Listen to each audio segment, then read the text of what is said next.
আসসালামু আলাইকুম ওয়া রাহমাতুল্লাহি ওয়া বারাকাতুহু। ইন্নাল হামদালিল্লাহ ওয়াসসালাতু ওয়াসসালামু আলা রাসূলিল্লাহি ওয়া বা'দ। আজকে আলোচনা করব স্বপ্নে কলম দেখলে কি হয়। ইবনে সিরিন সহ স্বপ্নের বিষয়ে অভিজ্ঞ আলেমগণ কি জানিয়েছেন। আলোচনা বুঝতে সাথেই থাকবেন। এখনো যারা চ্যানেলটি সাবস্ক্রাইব করেননি সাবস্ক্রাইব করতে ভুলবেন না।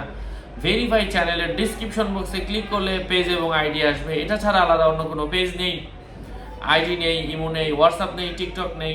নাম ছবি দেখে বিভ্রান্ত হবেন না। প্রত্যেক ভিডিওতে আলাদা আমি সাবধান করি, সতর্ক করি। সম্মানিত প্রিয় ভাই ও বন্ধুরা, কলম স্বপ্নে দেখা, এটা স্বপ্নে মানুষ কলম যে ব্যক্তি স্বপ্নে দেখবে সে নিজে বিচারের আওতাধীন হবে, তার উপর বিচার কার্যকর করা হবে। মাঝে মধ্যে কলম দেখা পুরুষের জন্য অধিক সম্পদের মালিক হবে। আবার মাঝে মধ্যে কলম দেখা বৃক্ষসারীর অর্থ বহন করে। কলম সংক্রান্ত ব্যাখ্যা কখনো কখনো জাগ্রত অবস্থায় অধিক মালামাল হস্তগত হওয়ার সম্ভাবনা রয়েছে। আল্লাহ পাক বলেছেন, হে নবী, আপনি তাদের কাছে ছিলেন না যখন তারা নিজেদের কলমকে এই উদ্দেশ্যে সাগরে নিক্ষেপ করেছিল, তাদের মধ্যে যে কে মারিয়ামের দায়িত্ব গ্রহণ করবে। সূরা আলে ইমরানের 44 নম্বর আয়াতের মধ্যে এসেছে। এই জন্য কলম দেখা এটা অনেক গুরুত্বপূর্ণ একটা বিষয়। জৈনক ব্যক্তি ইমাম ইবনে সিরিনের কাছে এসে বলল, হযরতজি, আমি দেখলাম একটা কলম নিয়ে পাশের রুমে বসে আছি।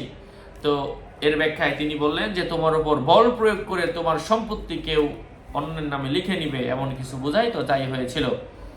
স্বপ্নে কোনো লোক এমন স্বপ্নে দেখলো যে তার হাতে দোয়াত এবং কলম, এর অর্থ কারো কারো মতে সে নিজে গরিব হয়ে যাওয়ার সম্ভাবনা রয়েছে। আবার কারো কারো মতে স্বয়ং সম্পূর্ণ পেশা লাভ করার সম্ভাবনা রয়েছে, অথবা স্বপ্নদ্রষ্টা গুরুত্বপূর্ণ কোনো কাজের দায়িত্ব পাওয়ার সম্ভাবনা রয়েছে। কলম দেখা আদেশ নিষেধ অথবা কোনো কিছু প্রত্যাবর্তনের অর্থ বহন করে থাকে। কোনো ব্যক্তি স্বপ্নে দেখলো সে কলম লাভ করেছে, এর বিষয়ে ব্যাখ্যা জিজ্ঞাসা করা হলে বলা হলো যে তোমার ছেলে সন্তান হবে। তো তাই হয়েছিল। আশা করছি বুঝতে পেরেছেন। আরো আপডেট পেতে সাথেই থাকবেন। সকলের মঙ্গল, দীর্ঘায়ু ও সুস্বাস্থ্য কামনা করে এখানে শেষ করছি। দেখা হবে অন্য কোনো এপিসোডে। আগামী এপিসোডে আসার আগ পর্যন্ত সবাই সুস্থ থাকবেন, ভালো থাকবেন। আসসালামু আলাইকুম ওয়া রাহমাতুল্লাহি ওয়া বারাকাতুহু।